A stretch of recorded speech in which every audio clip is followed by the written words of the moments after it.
जय हिंद सभी को। मैं प्रवीण कुमार झा आपको विनिंग एज डिफेंस एकेडमी के चैनल पे स्वागत करता हूं। बच्चों, लास्ट के वीडियो में हमने देखा था position of point with respect two lines, है ना। आपको कुछ पॉइंट्स दिए रहेंगे और एक लाइन आपको दिया रहेगा और आपसे पूछा जाएगा कि ये पॉइंट्स जो है उस लाइन के एक ही तरफ है या दोनों तरफ है। इसी टॉपिक को हम लोग ये बोलते हैं position of point with respect to line. मैंने आपको इसकी थ्योरी तो बता दी थी, एक बार और मैं फटाफट इसकी रिवाइज करके क्वेश्चंस करेंगे। फिर अब जो है इसके लास्ट टॉपिक पे आ जाएंगे जिसका नाम है एंगल बाइसेक्टर। उसके बाद ये हमारा स्ट्रेट लाइन खत्म हो जाएगा। ठीक है ना जी। अब आइए इसको फिर से एक बार समझते हैं। आपको यहाँ पे दो पॉइंट्स दिए रहेंगे बेटा, तो मैंने दो पॉइंट्स यहाँ पे लेट कर लिया। पहला पॉइंट हमारा P1 है और इसकी कोऑर्डिनेट हमने x1 y1 ले लिया एंड दूसरा पॉइंट हमारा P2 है बेटा, इसकी कोऑर्डिनेट मैंने x2 y2 ले लिया। वहां पे आपको दिया रहेगा, ठीक है ना। इसके साथ एक लाइन आपको दिया रहेगा, तो मैंने ले लिया ax plus by plus c equals to 0।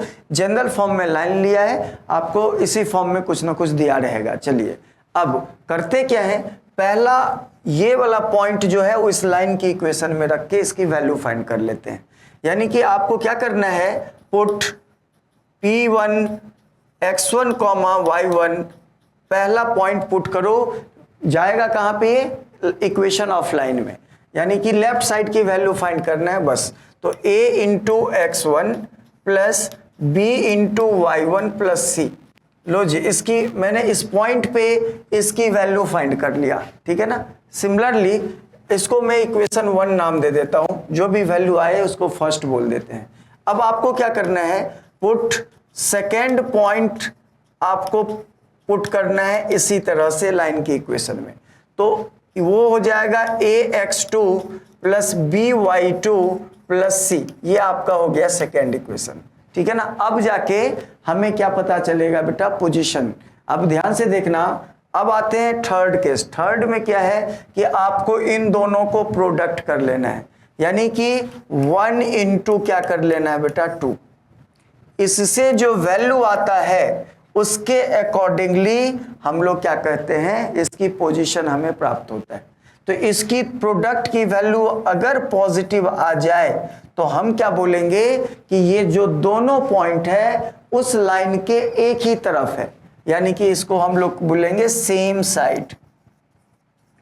Same side, ठीक है ना। यानी कि अगर ऐसे लाइन है बेटा एग्जाम्पल, तो ये जो P1 एंड P2 ये दोनों का दोनों पॉइंट इस लाइन के एक ही तरफ होगा, चाहे इधर होगा चाहे उधर होगा, लेकिन होगा एक ही तरफ। अच्छा जी, अगर ये लेस देन 0 आता है तो हम क्या बोलते हैं, अपोजिट साइड्स। अपोजिट साइड्स, इसका क्या कहने का मतलब है कि अगर आपके पास साइड अपोजिट साइड, इसका मतलब कि लाइन अगर ऐसा है तो एक पॉइंट आपको इधर दिखने को मिलेगा एंड दूसरा पॉइंट आपको इधर दिखने को मिलेगा, ठीक है ना जी।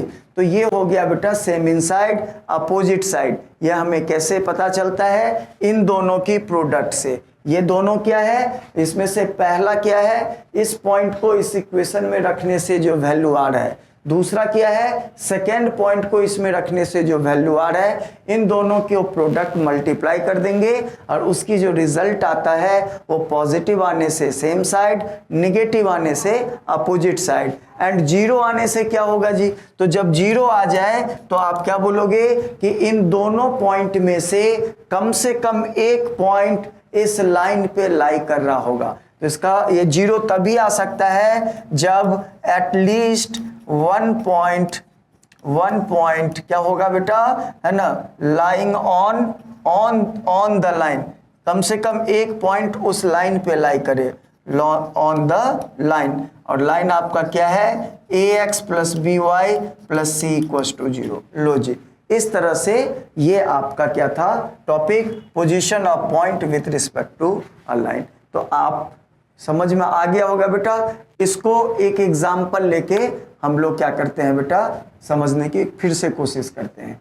तो क्वेश्चन कुछ इस तरह से है कि आपको 2 पॉइंट दिया गया है, तो लेट, इस तरह से क्वेश्चन क्या है, फाइंड द पोजीशन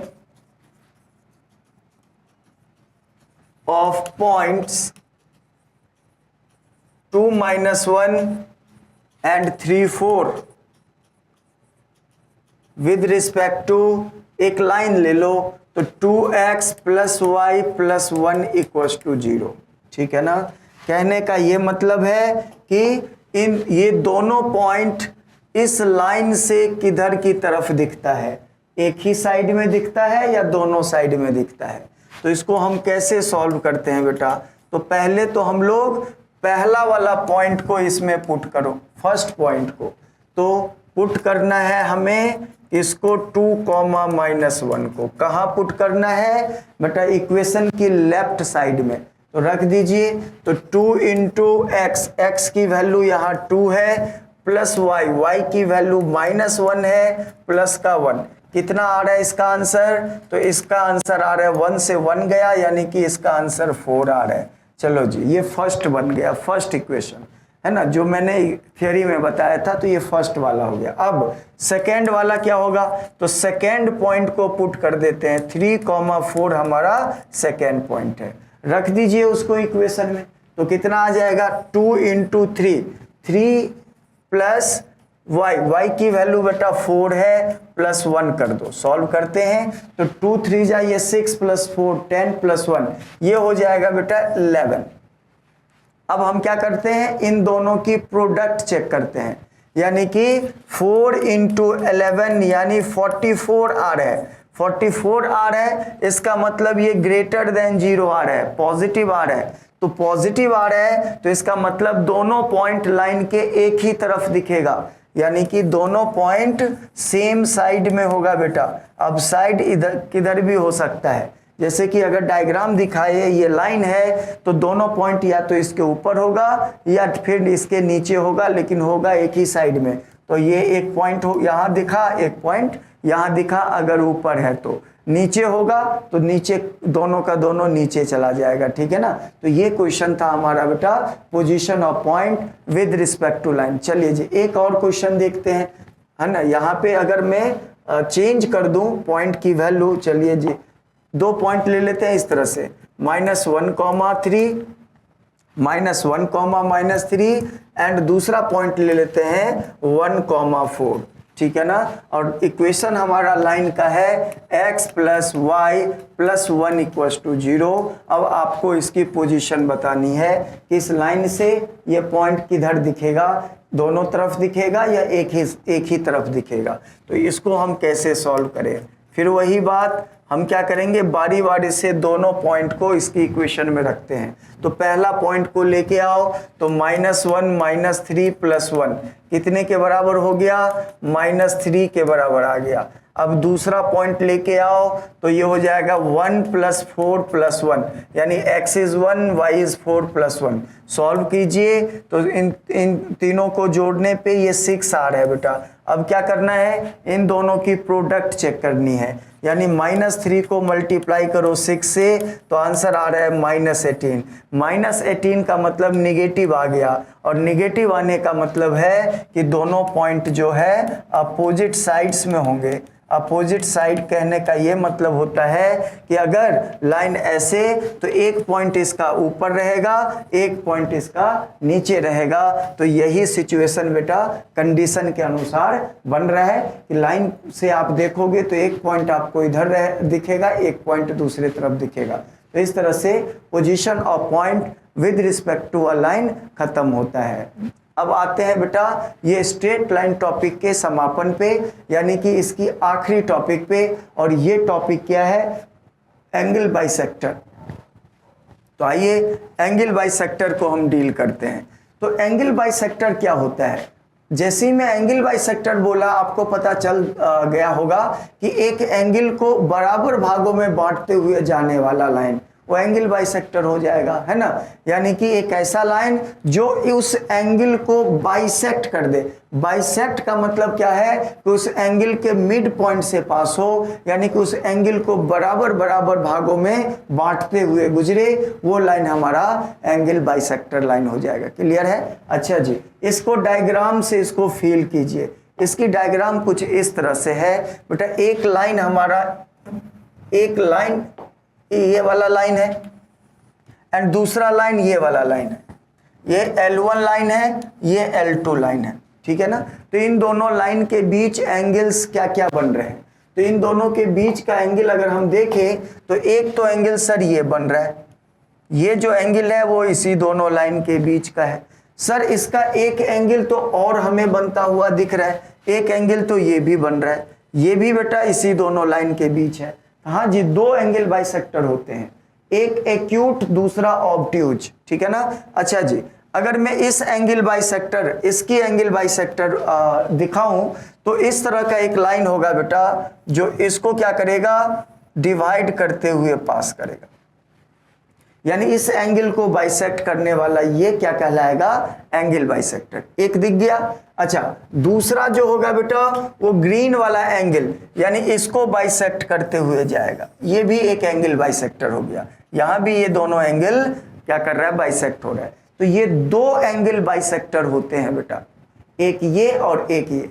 अच्छा, एक का नाम होता है एक्यूट एंगल बाइसेक्टर, जो एक्यूट एंगल को बाइसेक्ट करता है, एंड दूसरा होता है ऑब्ट्यूज एंगल बाइसेक्टर, जो ऑब्ट्यूज एंगल को बाइसेक्ट करता है। तो कोई भी लाइन के दो एंगल बाइसेक्टर होते हैं, एक एक्यूट और एक ऑब्ट्यूज। यानी कि ये अगर हम इस डायग्राम से देखें तो ये वाला जो एंगल है वो बेटा इस एंगल से छोटा है, तो इसको मैं एक्यूट बोलूंगा, तो ये क्या हो गया, ऑब्ट्यूज एंगल बाइसेक्टर। तो दो तरह के एंगल बाइसेक्टर होते हैं, एक्यूट एंड ऑब्ट्यूज। आगे समझ में। तो एंगल बाइसेक्टर का इक्वेशन हम कैसे फाइंड करेंगे, ठीक है।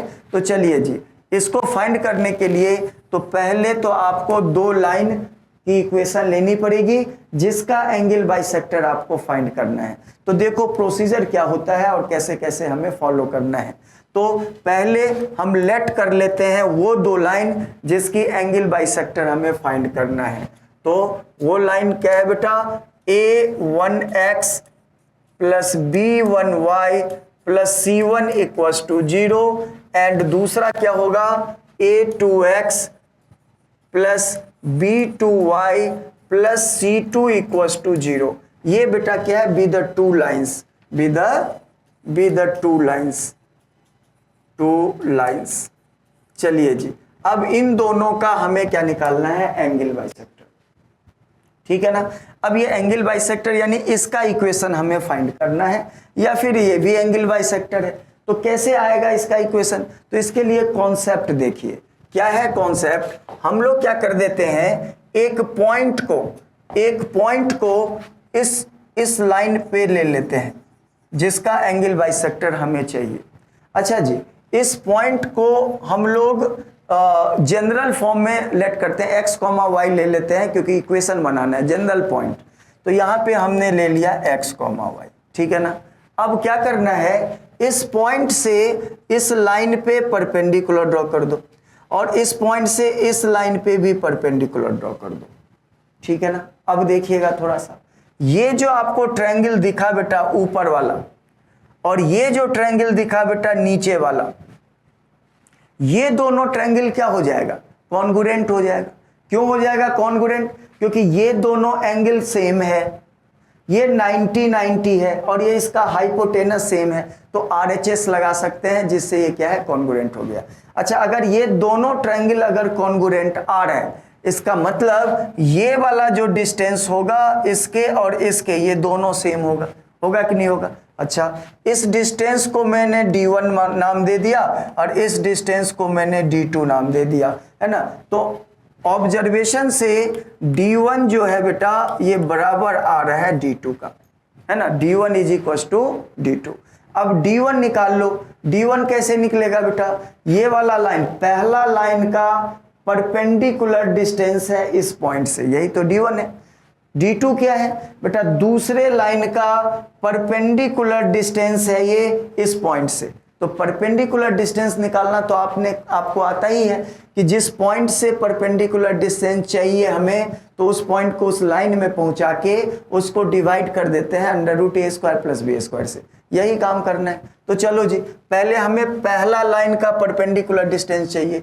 कहां से चाहिए, तो xy से चाहिए, इस पॉइंट से चाहिए। तो इस पॉइंट को फर्स्ट लाइन के इक्वेशन में पहुंचा दो, तो वही रह जाएगा ax1 + by1 + c, और इसको डिवाइड कर देना है अंडर रूट किससे, इसके कोएफिशिएंट यानी a1 square plus b1 square, और पता है ना ये मॉड में चलता है क्योंकि ये डिस्टेंस है, ठीक है। तो ये आपका आ गया d1। चलिए जी अब लिखते हैं d2। तो d2 मतलब अब मुझे इस लाइन से परपेंडिकुलर डिस्टेंस चाहिए इस पॉइंट का, तो इस पॉइंट को पहुंचा दो इस लाइन में, तो कितना हो जाएगा a2x plus b2y plus c2, और इसको डिवाइड कर देना है किससे, अंडर रूट a2 का स्क्वायर प्लस b2 का स्क्वायर, और इसका ले लेना है बेटा मॉड। आया समझ में, कोई दिक्कत तो नहीं है ना। तो यही होता है परपेंडिकुलर बाइसेक्टर का इक्वेशंस, ठीक है ना जी।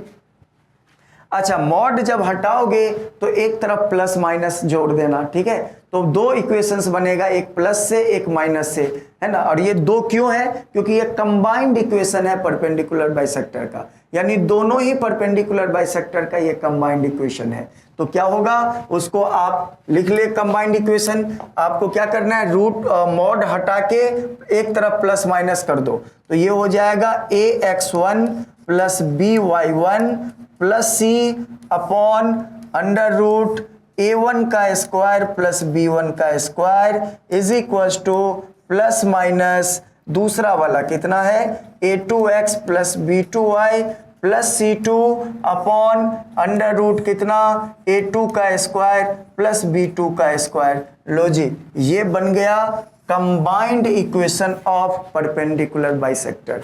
इसको हम क्या बोलते हैं, ये है combined equation of angle bisector, of angle bisector. ये combined equation of angle bisector है, यानी कि इसमें दोनों ही इक्वेशन है, एक्यूट वाला और ऑब्ट्यूज वाला, दोनों का मिला के ये इक्वेशन बनाया गया। अगर आपको केवल एंगल बाइसेक्टर का इक्वेशन पूछता है तो आप यही वाला बताओगे, दोनों प्लस माइनस को दोनों रखते हुए, ठीक है ना। लेकिन अगर आपको एक्यूट एंगल बाइसेक्टर या फिर ऑब्ट्यूज एंगल बाइसेक्टर अगर अलग अलग करने के लिए बोले तो फिर हम एक क्या करेंगे, इस पे ऑब्जर्वेशन लगाएंगे, है ना, जिससे कि हम इसमें से एक्यूट और ऑब्ट्यूज को अलग कर सके, ठीक है ना। बेटा यहाँ पे प्लस और माइनस दो साइन है, तो ये दो इक्वेशंस हैं, दोनों इक्वेशन में कौन सा एक्यूट का है कौन सा ऑब्ट्यूज का है, इसको हमें आइडेंटिफाई करना पड़ेगा ऑब्जर्व करके, है ना। ऐसे हम नहीं बोल सकते हैं इसमें कि प्लस वाला एक्यूट है माइनस वाला ऑब्ट्यूज है, क्योंकि यहाँ पे एंगल नहीं है, ये लाइन है, ठीक है ना। तो लाइन में कोई भी साइन चलता है बेटा एक्यूट और ऑब्ट्यूज के लिए। तो आइडेंटिफाई कैसे करेंगे एक्यूट एंड ऑब्ट्यूज के लिए, तो identification of acute and obtuse angle bisector, ये हमारा क्या है बेटा नेक्स्ट टॉपिक है, जिससे कि हम लोग इसमें से एक्यूट और ऑब्ट्यूज वाले को पहचान सके, ठीक है ना। तो करना क्या है बेटा, ये तो हो गया कंबाइंड इक्वेशन, ठीक है।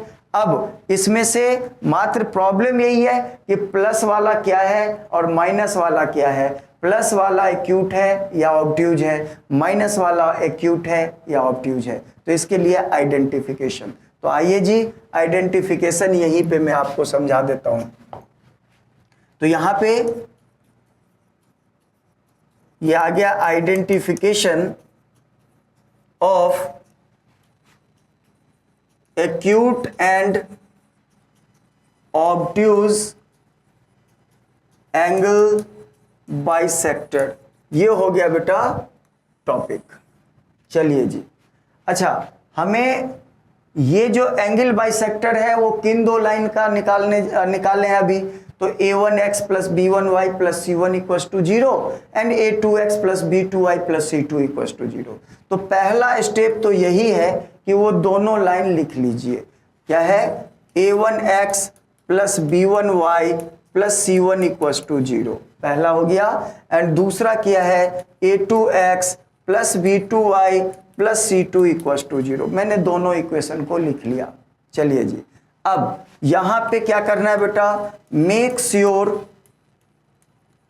c1 एंड c2 पॉजिटिव, यानी सेम, या इधर पॉजिटिव हो या निगेटिव हो, ठीक है, आपको क्या करना है, इन दोनों इक्वेशन का C1 और C2 को पॉजिटिव कर देना है। कैसे पॉजिटिव, अगर यहाँ प्लस है और ये माइनस है तो इसमें से माइनस से इसको दोनों तरफ मल्टीप्लाई करके इसको पॉजिटिव कर देना। ये दोनों इक्वेशन का जो कांस्टेंट टर्म होना चाहिए उसकी साइन सेम होनी चाहिए, तब जाके हम क्या करेंगे, इसके अगले स्टेप में आएंगे। ठीक है ना, तो चलिए जी, तो ये आपको मेक श्योर करना है इस स्टेज में। अब साइन सेम करने के बाद आते हैं सेकेंड स्टेज में। सेकेंड स्टेज में क्या होता है बेटा, हम फाइंड करते हैं किसकी value, a1 a2 plus b1 b2 की वैल्यू। हम इसकी वैल्यू को क्या करेंगे, फाइंड करेंगे, और इसकी वैल्यू के अकॉर्डिंगली हम आइडेंटिफाई करते हैं कि हमारा है ना कौन, मतलब दो इक्वेशन में से कौन सा एक्यूट है, कौन सा ऑब्ट्यूज है। अब इसकी आइडेंटिफिकेशन के लिए मैं एक टेबल लिखने जा रहा हूं। ठीक है ना बेटा, चलिए जी, टेबल क्या है ध्यान से देखना बेटा। यहाँ पे दो साइन के लिए, एक प्लस हो गया और एक माइनस हो गया, पता है ना, यही दोनों साइन आपको जो कंबाइंड इक्वेशन में दिखा था, इसी को तो हमें आइडेंटिफाई करना है। चलिए जी, तो मैं इसको आइडेंटिफाई करने जा रहा हूं। अच्छा, ये किससे आइडेंटिफाई होता है बेटा, किसकी वैल्यू से, तो सर इसकी वैल्यू से आइडेंटिफाई होता है। ठीक है ना, अच्छा जी, तो यहाँ पे आपको क्या कर लेना है, a1 a2 plus b1 b2 की वैल्यू देना है। ठीक है ना, चलिए जी, इसके लिए एक और मैं लाइन बना दूं। अच्छा, इसकी वैल्यू अगर पॉजिटिव आ जाए, तीन ही चीज हो सकता है, इसकी वैल्यू क्या क्या आ सकता है बेटा, पॉजिटिव आ सकता है, निगेटिव आ सकता है और जीरो आ सकता है, यानी कि ये तीन में से कोई भी इसकी वैल्यू हो सकती है। बेटा पॉजिटिव आने से याद रखना, ये जो प्लस वाला इक्वेशन बनेगा वो ऑब्ट्यूज हो जाएगा, ये आपका ऑब्ट्यूज हो जाएगा। कौन सा वाला, ये प्लस वाला। ठीक है ना, अच्छा जी, निगेटिव आने से ये प्लस वाला जो है वो हो जाएगा एक्यूट। ठीक है ना, और जीरो आने से ये क्या बन जाएगा बेटा, है ना, जीरो आने से ये हो जाएगा परपेंडिकुलर बाइसेक्टर। परपेंडिकुलर बाइसेक्टर, आगे समझ में। तो मैंने अगर इसको पहचान लिया तो माइनस वाला इसी का तो उल्टा हो जाएगा, यानी कि इस केस में अगर प्लस वाला ऑब्ट्यूज है तो इस केस में माइनस वाला क्या हो जाएगा, एक्यूट हो जाएगा। बेटा माइनस वाला क्या है, इस केस में प्लस वाला एक्यूट है तो माइनस वाला क्या हो जाएगा, ऑब्ट्यूज हो जाएगा। एंड लास्ट में बेटा परपेंडिकुलर बाइसेक्टर तो एक ही होता है, तो ये क्या हो जाएगा, दोनों परपेंडिकुलर बाइसेक्टर हो जाएगा। क्लियर है, तो ये बहुत ही इंपॉर्टेंट बेटा क्या है, टेबल है। याद रखना कि किस केस में हम किस को क्या मानेंगे। ठीक है ना, तो इसकी वैल्यू अगर पॉजिटिव आता है तो पॉजिटिव वाला प्लस से जो इक्वेशन बनेगा, प्लस रखने से जो इक्वेशन बनेगा, है ना, वो ऑब्ट्यूज होगा। अच्छा, ये निगेटिव आए तो प्लस रखने से जो आएगा उसको एक्यूट मानेंगे, और अगर ये जीरो आता है तो ये वाला क्या हो जाएगा, परपेंडिकुलर बाइसेक्टर। ठीक है ना, अच्छा जी, अब उसमें देखो इसको अगर आपने सेट कर लिया तो इसी का जो कन्वर्स मतलब वो रिवर्स पोजीशन होगा वो इसका होगा, उल्टा वाला, यानी कि इसमें ऑब्ट्यूज तो ये क्या हो जाएगा, एक्यूट। ये बेटा एक्यूट तो इसमें इसको क्या मानेंगे, ऑब्ट्यूज, और परपेंडिकुलर बाइसेक्टर तो सेम होता है। तो ये चीज आपका क्या है, एंगल बाइसेक्टर पहचानने का इंपॉर्टेंट रूल्स टेबल जो भी बोलो। ठीक है ना जी, अच्छा, अब एक क्वेश्चन लेते हैं और इस क्वेश्चंस में हम लोग इन सारी बातों को रखते हैं। ठीक है ना, तो चलिए जी क्वेश्चन स्टार्ट करते हैं। पहला क्वेश्चन क्या है, find angle bisector of the line 2x minus y plus 1 equals to 0 and 3x plus 2y minus 2 equals to 0। इन दोनों लाइन का एंगल बाइसेक्टर फाइंड कीजिए। अच्छा जी, तो आते हैं एंगल बाइसेक्टर में, तो इसमें हमें क्या करना है, इसकी सॉल्यूशन। अच्छा, इसमें आपको ये नहीं पूछ रहा है कि एक्यूट या ऑब्ट्यूज, इसमें पूरा पूछ रहा है, यानी कंबाइंड इक्वेशन आपसे पूछ रहा है। Angle bisector. तो एंगल बाइसेक्टर का कंबाइंड इक्वेशन क्या होता है, यानी कि इसका जो सॉल्यूशन होगा इसमें हम क्या करते हैं, d1 बराबर d2 रखते हैं, यही तो रखते हैं। अच्छा जी, यानी कि d1 इस इक्वेशन से मिलेगा और d2 इस इक्वेशन से मिलेगा। चलिए जी, तो d1 कैसे आएगा बेटा, इस इक्वेशन को इसके under root a square plus B square से डिवाइड कर दो। तो कितना हो गया, पहला इक्वेशन लिख लो 2x माइनस वाई प्लस 1, सिर्फ लेफ्ट लेफ्ट वाला लेना है। इसको डिवाइड कर दीजिए अंडर रूट, है ना, परपेंडिकुलर डिस्टेंस में क्या होता है, इसकी कोफिशिएंट के स्क्वायर से के सम से डिवाइड करते हैं। तो 2 का स्क्वायर 4, अब माइनस 1 का स्क्वायर 1, और इस पे लगा दीजिए बेटा मॉड। तो ये तो हो गया d1। d2 क्या होगा, अब यही काम सेकेंड इक्वेशन में करोगे। तो 3x प्लस 2y माइनस 2, और इसको डिवाइड कर देंगे किससे, अंडर रूट a का स्क्वायर यानी 9 प्लस b का स्क्वायर यानी 4 का मॉड। लॉजिक काम बन रहा है हमारा, ठीक है। अब हम मॉड हटा के एक तरफ प्लस माइनस लगा देंगे, यानी कि 2x minus Y plus 1 upon root under 5 is equal to plus minus कितना आ जाएगा, 3x plus 2y minus 2 upon under root 13। ये जो आपका इक्वेशन है यही हमारा क्या हो गया, एंगल बाइसेक्टर आ गया, एंगल बाइसेक्टर। और ये कंबाइंड इक्वेशन है, यानी कि ये कंबाइंड है, इसमें एक्यूट और ऑब्ट्यूज दोनों है एक ही में, ठीक है। तो ये आपका क्या था, पहला क्वेश्चन। तो ये आसान फॉर्म में रखे थे क्योंकि आपको इसमें एक्यूट या ऑब्ट्यूज अलग नहीं करना था, इसमें कंबाइंड इक्वेशन का डिमांड कर रहा था, ठीक है ना। अब जो है अगला क्वेश्चन जो करेंगे उसमें आप एक्यूट एंड ऑब्ट्यूज, है ना, अलग अलग करने वाला क्वेश्चन करोगे, यानी कि मैं केवल एक्यूट का डिमांड करूंगा या फिर ऑब्ट्यूज का डिमांड करूंगा, ठीक है। तो उस केस में हमें प्लस और माइनस में से पहचानना पड़ेगा कि एक्यूट में कौन सा आएगा, एक्यूट में और ऑब्ट्यूज में कौन सा आएगा। तो चलिए अगला क्वेश्चन क्या करते हैं, इसी क्वेश्चन में मैं आपको एंगल बाइसेक्टर की जगह पे एक्यूट एंगल बाइसेक्टर पूछ रहा हूं।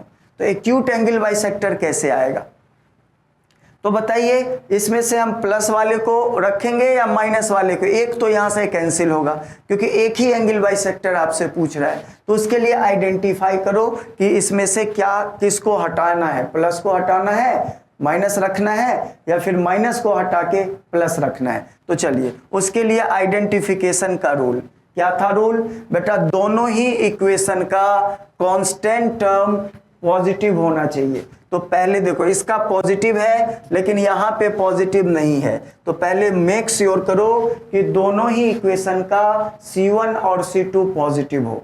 तो कर देते हैं बेटा।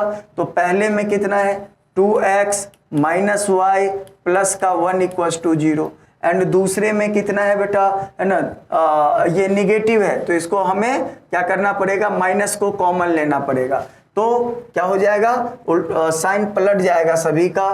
तो 3x प्लस है तो यहाँ माइनस हो जाएगा, माइनस का 2y और प्लस का 2 इक्वल टू 0। लो जी, मैंने यहाँ पे श्योर कर दिया कि C1 और C2 का साइन पॉजिटिव है, ठीक है ना। उसके बाद अगला स्टेप में क्या होता है कि आपको A1 A2 plus B1 B2 देखना पड़ता है। तो A1 A2 plus B1 B2 निकालिए। तो A इसका 2 है, A1 और A2 इसका -3 है, प्लस B1 इसका -1 है, B2 इसका -2 है। तो ये -1 और -2 इसकी वैल्यू निकाल लो। तो इसकी वैल्यू कितना आ रहा है बेटा, तो इसकी वैल्यू -6 और यहाँ से माइनस माइनस प्लस यानी कि 2, यानी कि वैल्यू निगेटिव यानी -4 आ रहा है। और -4 आने का मतलब क्या है, ये निगेटिव आ गया। जब निगेटिव आता है तो मैंने क्या बताया था कि वो जो प्लस वाला होगा वो एक्यूट होगा, और आपको क्या लाना बोल रहा है निकालने के लिए, एक्यूट, यानी प्लस वाले को रखना है, माइनस वाले को हटा देना है। तो यहां से आप माइनस वाले को क्या कर दो, हटा दो। ये आपका जो आंसर है, ये जो इक्वेशन बनेगा वो अब बन गया क्या, एक्यूट एंगल बाइसेक्टर, ठीक है ना। कैसे हम पहचाने हैं, इसकी वैल्यू से, ये निगेटिव आ रहा है तो प्लस वाला एक्यूट हो जाएगा। बेटा अगर ये पॉजिटिव आता पॉजिटिव आता तो प्लस वाला क्या होता, ऑब्ट्यूज होता, ठीक है ना। आपको चाहिए क्या था, एक्यूट, तो आपको माइनस वाला लेना है, तो माइनस रखते प्लस को यहां से काट देते, ठीक है ना। तो इस तरह से ये आपका क्या है बेटा, एंगल बाइसेक्टर का टॉपिक है, और आई होप ये आपको समझ में आ गया होगा।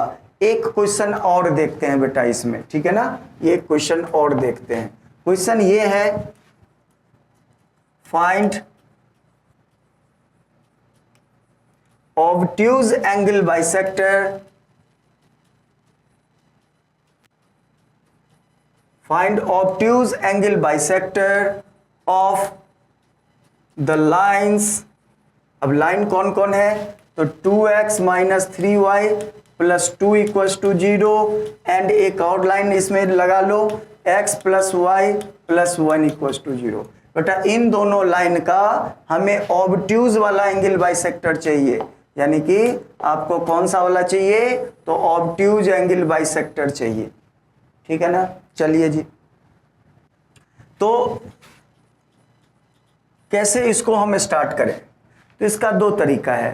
पहले आप प्लस माइनस दोनों वाला फॉर्मूला बना लो, मतलब दोनों वाला इक्वेशन, और फिर आइडेंटिफाई करो, या नहीं तो आप पहले आइडेंटिफाई कर लो और उसी के अकॉर्डिंगली साइन लगा देना। तो पहले मैं आइडेंटिफाई कर लेता हूं, तो आइडेंटिफाई का काम पहले कर लेते हैं कि हमें प्लस रखना है या हटाना है, ठीक है ना। मतलब प्लस रखना है तो माइनस हटेगा, माइनस रखना है तो प्लस हटेगा, ठीक। कोई एक ही आपको बताना है क्योंकि आपको ऑब्ट्यूज वाला पूछ रहा है। तो कैसे आइडेंटिफाई कैसे करते हैं, तो क्या है पहला स्टेप कि आप मेक श्योर कीजिए कि दोनों ही लाइन का C1 और C2 पॉजिटिव हो जाए। तो यहाँ पे देखिए पहला लाइन कितना है, 2x minus 3y plus 2 equals to 0। दूसरा लाइन क्या है बेटा, x plus Y plus 1 equals to 0। हमें क्या दिख रहा है कि दोनों का C1 और C2 क्या है, पॉजिटिव है। चलो जी, पहला स्टेप तो ये क्या है, पहले से सेटिस्फाई करके बैठा हुआ है, ठीक है। अब सेकेंड में क्या आता है, आपको इसका क्या फाइंड करना है, a1 a2 plus b1 b2 की वैल्यू। तो a1 a2 plus b1 b2 निकालते हैं, कितना आता है, तो a1 a2 यानी कि a1 2 है a2 1 है, तो इसको प्रोडक्ट करेंगे तो 2 आएगा, प्लस b1 b2, तो -3 को 1 से करेंगे तो -3 आएगा। सॉल्व करने पे -1 आ गया, अच्छा निगेटिव आ रहा है बेटा। तो a1 a2 plus b1 b2 negative आने से हम क्या बोलते हैं, क्या बोलते हैं बेटा, निगेटिव आने से प्लस वाला क्या होता है, एक्यूट होता है, प्लस वाला एक्यूट होता है। अब देख लो क्या डिमांड कर रहा है, आपको ऑब्ट्यूज बोल रहा है निकालने के लिए, तो हम क्या रखेंगे, माइनस वाला रखेंगे, क्योंकि प्लस वाला तो एक्यूट हो गया तो माइनस वाला ही तो ऑब्ट्यूज होगा, यानी कि आपको माइनस को रखना है और प्लस को हटा देना है। तो आप जब d1 is equal to plus minus d2 लगाओगे तो आपको क्या रखना है ना, निगेटिव आने से प्लस वाला एक्यूट होता है, तो आपको ऑब्ट्यूज चाहिए, तो आप क्या करोगे,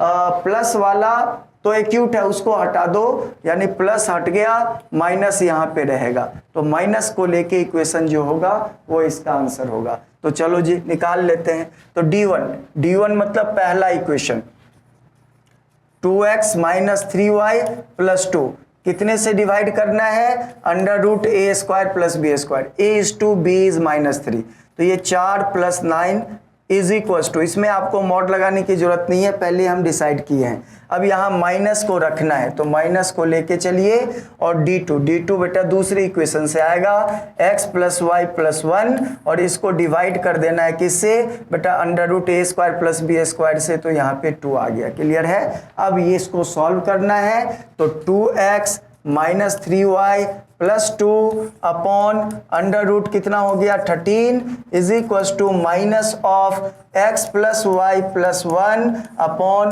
√2। लो जी, ये आ गया आपका ऑब्ट्यूज एंगल बाइसेक्टर, ठीक है ना।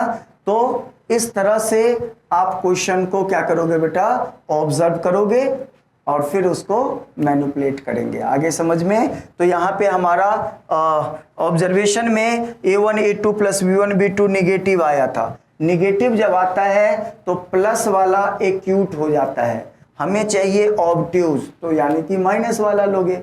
तो फिर हम इसको में से मैनिपुलेट करके प्लस वाले को हटा देंगे और माइनस वाला चलेगा। माइनस चलाए, इक्वेशन ला दिए, यही आपका आंसर होगा। क्लियर है? आप ऐसे भी देखोगे ये क्रॉस मल्टीप्लाई करके इस इक्वेशन को इस फॉर्म में लाया रहता है, जनरल फॉर्म में, ax plus b y plus c बराबर 0। तो आप कर दो, है ना, मल्टीप्लाई कर दो, x को एक साथ कर लो, y को एक साथ कर लो, कांस्टेंट वाले को एक साथ कर लो, वो जो आएगा वो हमारा क्या होगा बेटा, एक जनरल फॉर्म में लाइन का इक्वेशन। ठीक है ना? तो आई होप ये आपको समझ में आ गया होगा। और इसके साथ साथ हमारा ये जो बेटा पॉइंट एंड लाइन वाला जो वास्ट टॉपिक है वो खत्म हो गया, है ना। तो स्ट्रेट लाइन आज खत्म होता है। अब हम लोग सर्किल स्टार्ट करेंगे। अच्छा, सर्किल से पहले हमें जो स्टार्ट करना है वो जनरल इक्वेशन ऑफ कोनिक को क्या करना है बेटा, एक्सप्लेन करना है। क्योंकि circle, parabola, hyperbola, ellipse and pair of straight line, ये सारे के सारे जो होते हैं बेटा एक कोनिक के ही क्या होते हैं, सेक्शन होते हैं। तो एक कोनिक का जनरल इक्वेशन लेके उसकी जो सेक्शंस हैं उसकी कंडीशन को हम क्या करेंगे, पहले डील करेंगे और फिर इससे रिलेटेड क्वेश्चन आएगा और उसके बाद हम लोग क्या चले जाएंगे, अब सर्किल में आ जाएंगे। फिर सर्किल, पैराबोला, हाइपरबोला, इलिप्स, यही सीक्वेंस में पढ़ के इसको खत्म कर देंगे और ये कोऑर्डिनेट ज्योमेट्री जो है वो आपका खत्म हो जाएगा। आज के लिए इतना ही। जय हिंद।